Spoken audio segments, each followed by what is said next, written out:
This is a story about the threads that hold us together and the seams that hide our deepest secrets. It's a story about a man who spent his life sewing stories into fabric, only to discover that the most important story was the one he had buried, folded, and tucked away in a place no one was ever meant to see. My name is May, and this is where what you don't see becomes what you feel. 1. The Museum of Fabric and Memory. Elias was 82, and his world was shrinking. It was shrinking to the size of his small tailor shop, a dusty sanctuary of fabric and memory. It was shrinking to the distance between his tired eyes and the point of his needle. His hands, once so steady and sure, now trembled with a fine, persistent tremor. The world outside his shop window had become a blur of color and noise. But here, inside, everything was quiet, ordered, and familiar. He was a master of his craft. For 60 years, men had come to him to be measured, fitted, and transformed. He didn't just make suits. He wove stories. He could tell from the slump of a man's shoulders the weight of the burdens he carried. He could see in the nervous fidget of a man's hands the shape of his insecurities. And with each stitch, he would sew a little bit of strength, a little bit of confidence, a little bit of dignity into the fabric. His shop was a museum of these stories. Bolts of wool, silk, and linen were stacked to the ceiling, each one waiting for its story to be told. Spools of thread in every color imaginable stood in neat rows, like soldiers ready for battle. And in the back, in a special temperature-controlled closet, hung his most prized possession, a wedding dress. An exquisite, hand-beaded silk gown, shimmering and perfect, except for one thing. It was unfinished. The hem was pinned, but not sewn. It had been waiting for its final stitch for 50 years. 2. The quilt of a ghost. A young woman entered the shop one Tuesday afternoon. The bell above the door chimed, a sound that startled Elias from his reverie. She was in her late 20s, with kind, intelligent eyes that seemed to hold a deep, inherited sadness. She was holding a large cardboard box. "Mr. Stavros?" she asked, her voice soft. "Elias," he corrected, his own voice a low rumble. "Elias," she repeated with a small, respectful nod. "My name is Clara. I was told you were the best." "I was," he said, a hint of a sad smile touching his lips. "Now I am just old." "I don't want a new suit," she said, placing the box on the counter. "I have something else. A project." She opened the box. Inside was a collection of old, worn-out men's clothes. A threadbare tweed coat, its elbows patched with leather. A soft, faded flannel shirt. A waistcoat with a missing button. The clothes were clean, but they smelled faintly of dust and time and a life that was no longer being lived. "These belonged to my grandfather," she said. "He passed away a few months ago. I want to make a quilt from them, a memory quilt, and I want you to do it."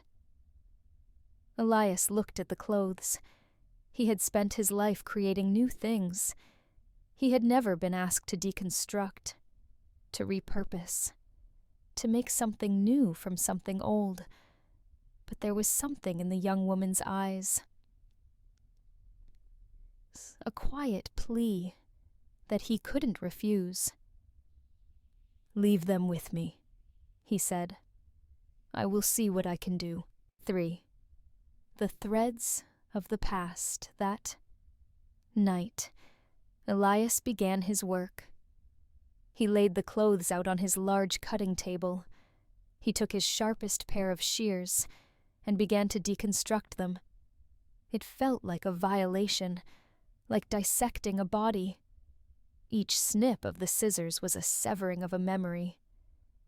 He started with the tweed coat.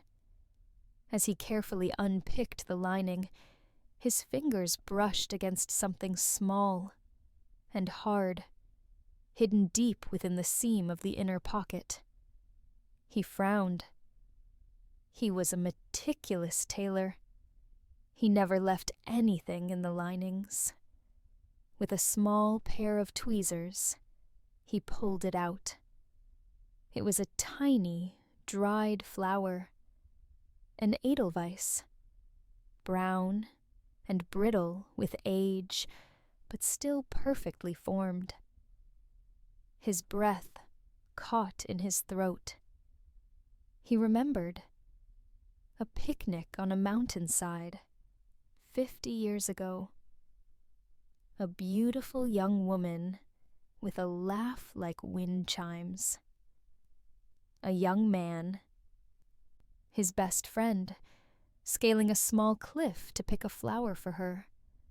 The flower she had pressed into his hand at the end of the day, her fingers lingering on his for just a moment too long. His hands shaking, he moved to the flannel shirt. He ran his fingers along the seams, his touch now a desperate search. And he found it. Tucked away inside the cuff, a tiny, folded square of paper. He unfolded it with trembling fingers. It was a ticket stub from a concert, a jazz club in the city.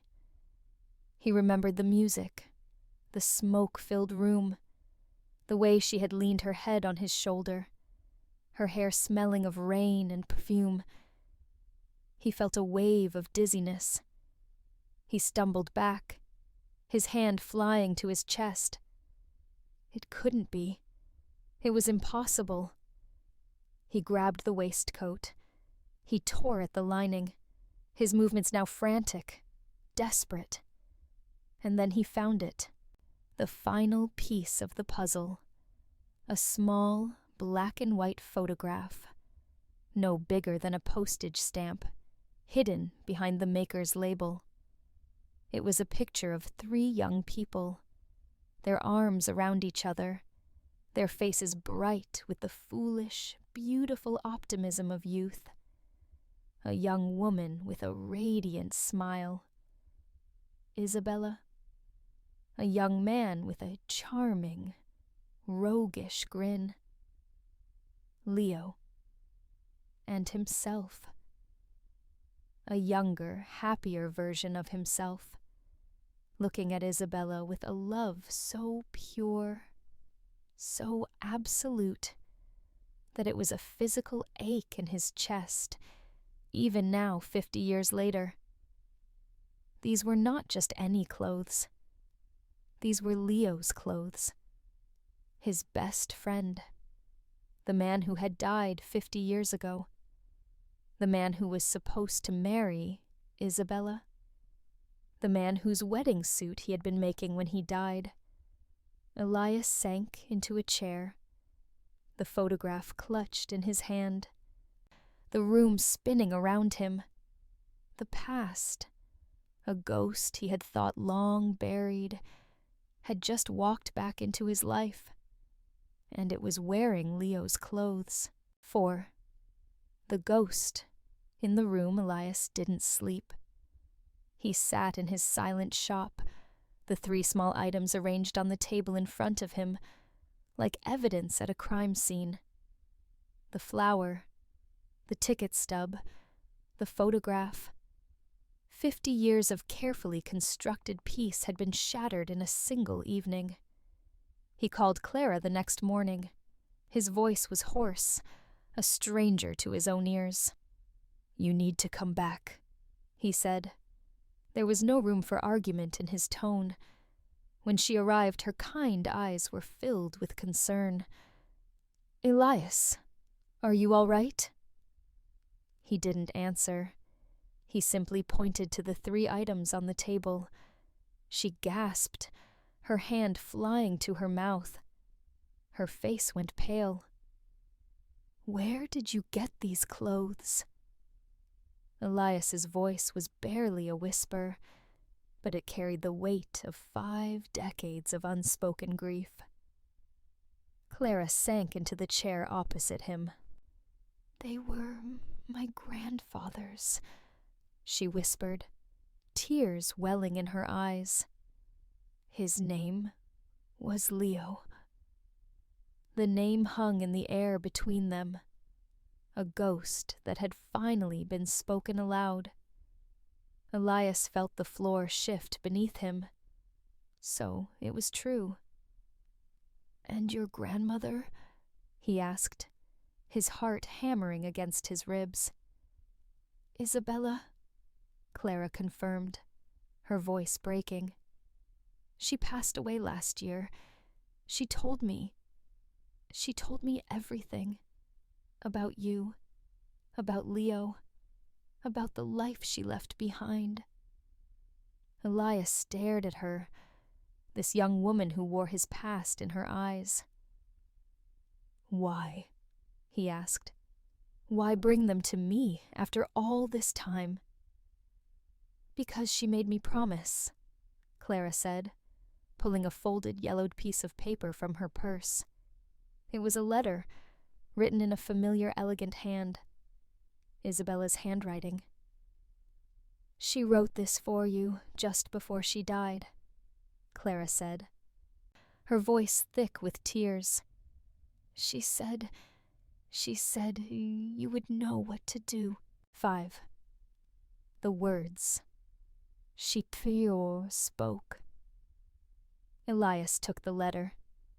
The paper was so fragile he was afraid it would turn to dust in his trembling hands. He unfolded it. The ink was faded, the words a ghost of a voice he had longed to hear for 50 years.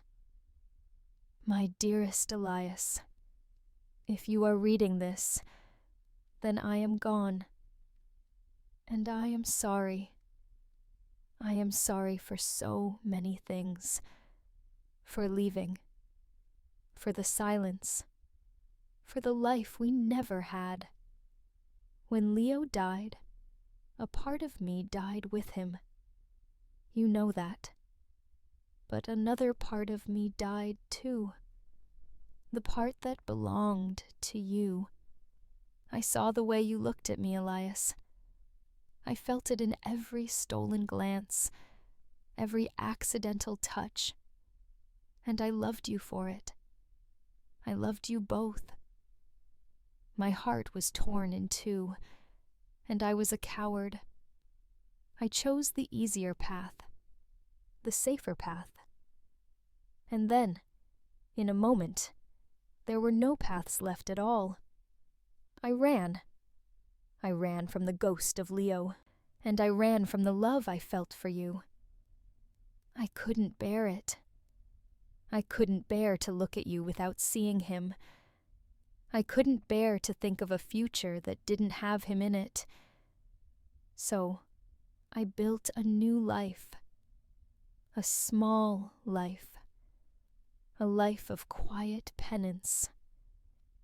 I never finished the wedding dress.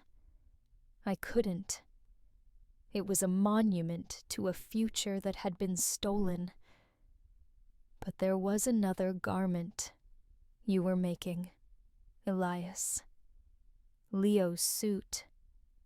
The one he was to be buried in. You never finished it. In the chaos and the grief, it was forgotten.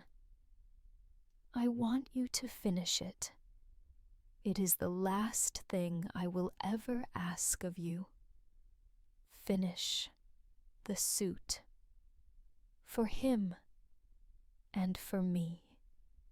Yours, always. Isabella Elias read the letter twice, 3 times. The words were a balm and a blade. She had loved him. After all these years, the truth was a painful, beautiful release. But her final request, it was a key to a room he had locked and sealed 50 years ago. 6. The unfinished suit, he knew where it was. Of course he did. In the very back of the shop, behind a heavy curtain, in a cedar-lined closet, was a single garment bag, untouched for half a century. It was a tomb. He walked to it, his legs unsteady.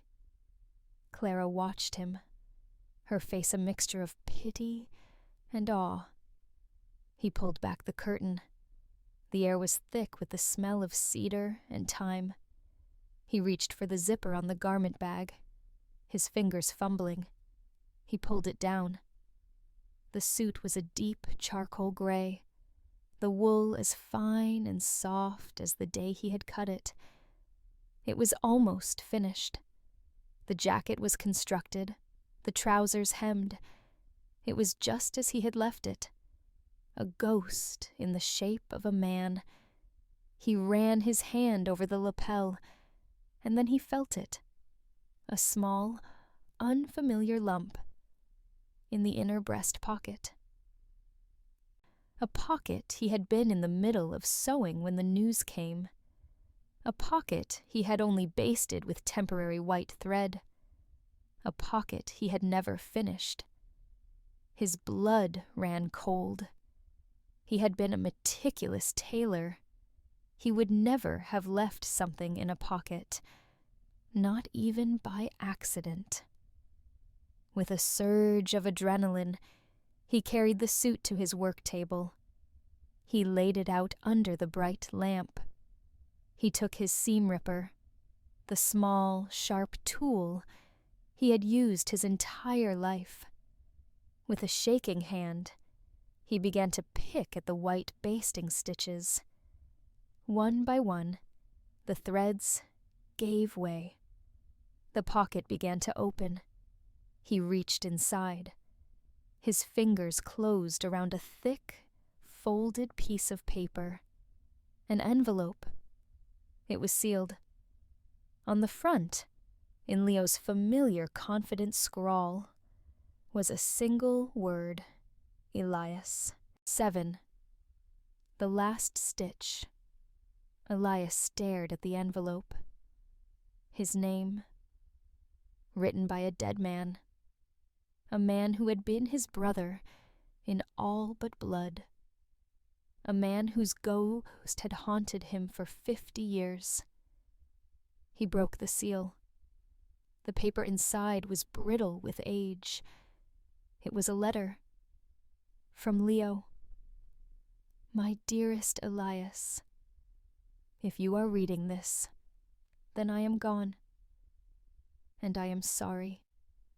I am sorry for the secret I kept from you, the secret I was going to tell you on my wedding day. I know you love her, Elias. I have always known. I see it in the way you look at her. I see it in the way you talk to her. I see it in the way you live your life. And I know, in the deepest part of my heart, that she loves you too. I was a fool, a selfish, arrogant fool. I saw the love between you, and I was afraid. I was afraid of losing her. I was afraid of losing you. So I pretended not to see. I pushed you together, and then I pulled you apart. I played a game with the two people I loved most in the world, and I lost. I am not asking for your forgiveness. I do not deserve it. I am asking for your happiness. Marry her, Elias. Love her. Live the life I was too afraid to let you have. Finish this suit, not for my funeral, but for your wedding. It was always meant for you. Your brother, Leo. Elias dropped the letter. The room tilted. The air was thin. He couldn't breathe. The story he had told himself for 50 years, the story of a tragic accident, of a love lost to fate, was a lie. It was a story of fear and sacrifice, and a love so profound it had chosen to step aside. He looked at the suit. He looked at the unfinished wedding dress. He looked at Clara, who was crying silently, her face a mirror of his own heartbreak. He picked up his needle.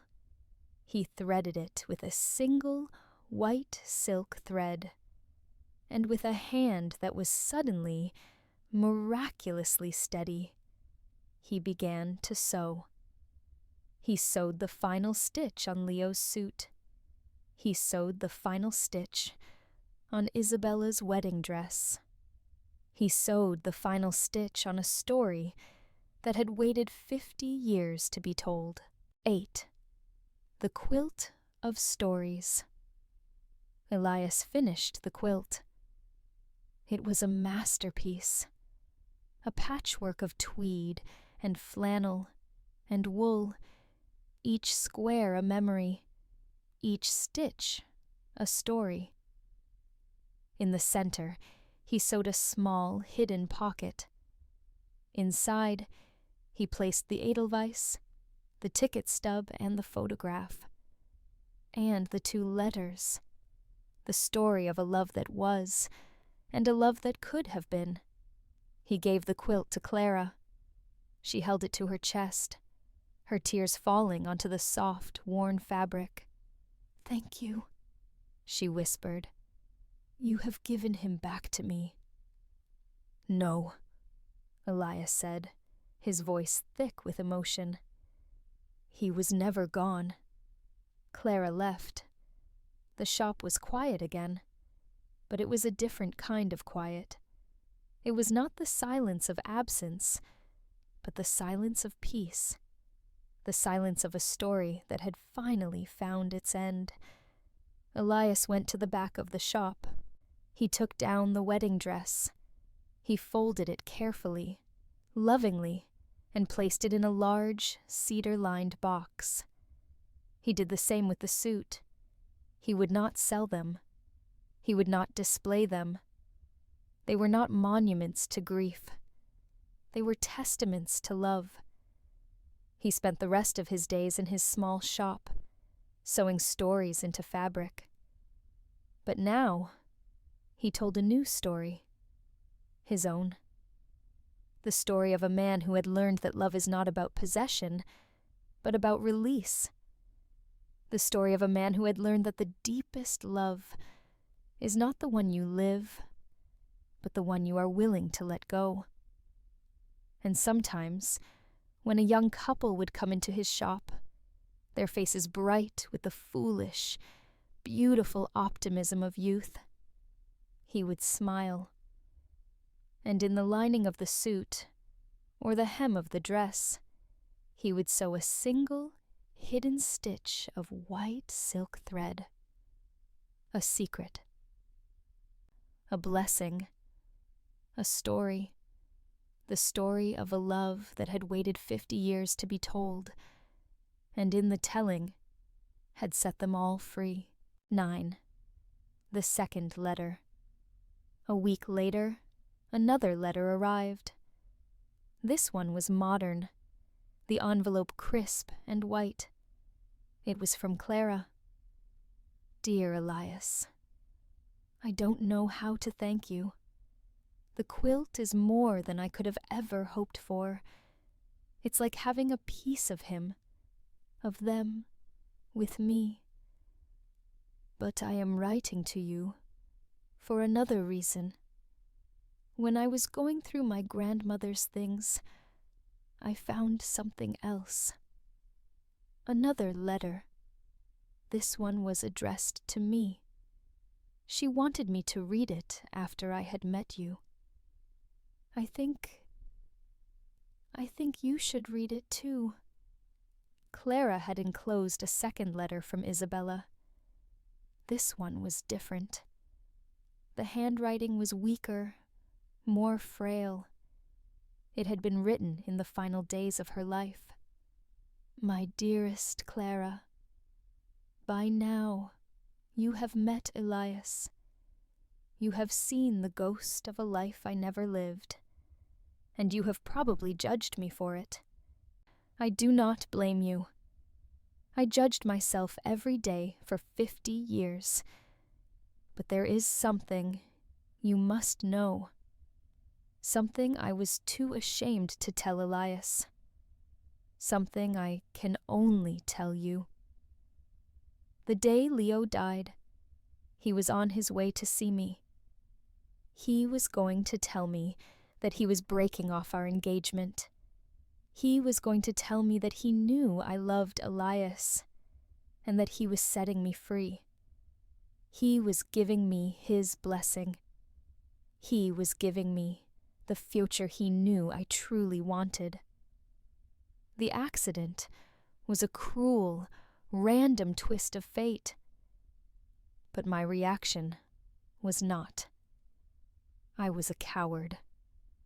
I was so consumed by guilt, by the thought that my secret love had somehow caused his death, that I ran. I ran from the one person who would have understood. I ran from Elias. I punished myself, and I punished him, for a crime we did not commit. Do not make the same mistake I did, my sweet Clara. Do not let fear rule your heart. Love is a fragile, precious thing. It is a gift. Do not leave it unopened. Elias put the letter down, his heart a hollow ache in his chest. The tragedy was not just that they had lost each other. The tragedy was that they had been given a chance, a beautiful, selfless, impossible chance, and they had been too afraid to take it. The weight of what could have been, of what should have been, was a burden far heavier than the grief he had carried for 50 years. 10. The last seam Elias lived for another year. He never saw Clara again. He didn't need to. They had shared their story, and in the sharing, they had found a strange, quiet kind of peace. His hands grew weaker, his eyesight dimmer, but he still came to his shop every day. He no longer made suits. He no longer took new clients. He spent his days with the quilt. He would run his fingers over the different fabrics, each texture a different memory. He would read the letters, his lips moving silently, his heart full of a love that was both a comfort and a wound. One morning, he did not wake up.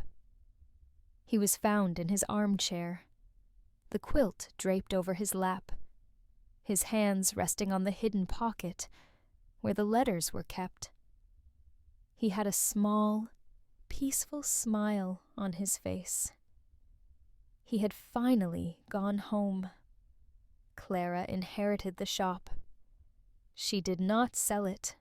She kept it just as it was, a museum of fabric and memory.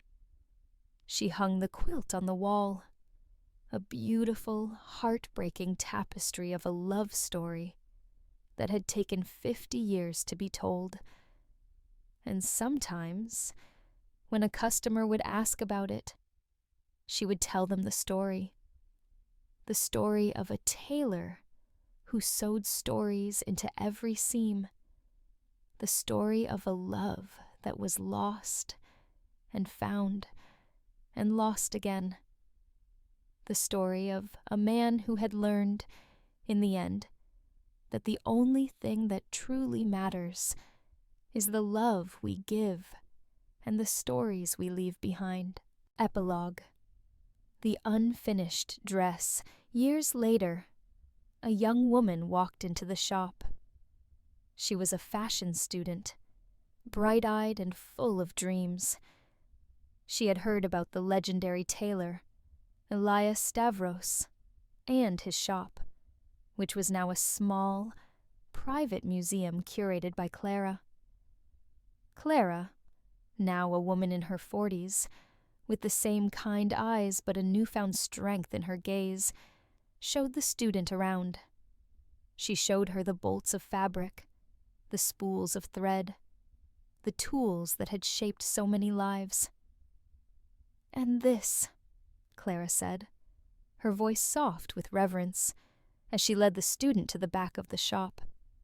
This was his masterpiece. She opened the cedar-lined box. The wedding dress shimmered in the dim light, a cascade of silk and beads. The student gasped. It was the most beautiful thing she had ever seen.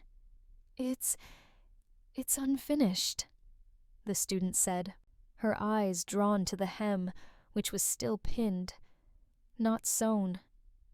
"Yes," Clara said, a sad knowing smile on her face.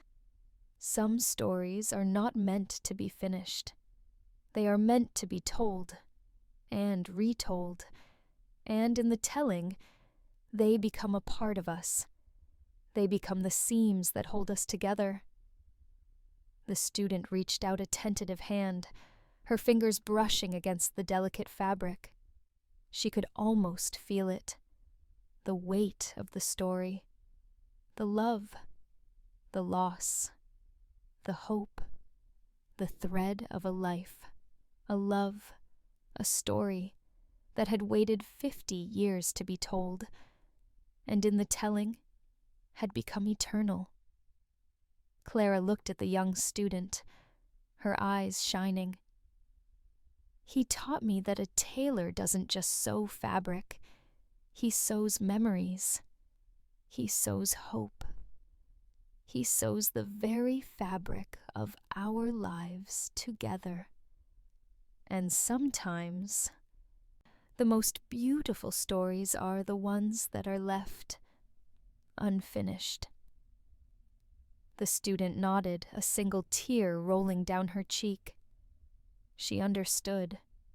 She was not just looking at a dress. She was looking at a life, a love, a legacy. And she knew, in that moment, that she would carry this story with her, always. She would sew it into her own work, into her own life, and in doing so, she would become a part of the story, a thread in the beautiful, heartbreaking tapestry of a love that had waited 50 years to be told, and in the telling had become eternal. And so, the story of Elias, the tailor who sewed stories into every seam, lived on. It lived on in the quilt that hung on the wall, a patchwork of love and loss. It lived on in the unfinished wedding dress, a symbol of a love that was both a tragedy and a triumph.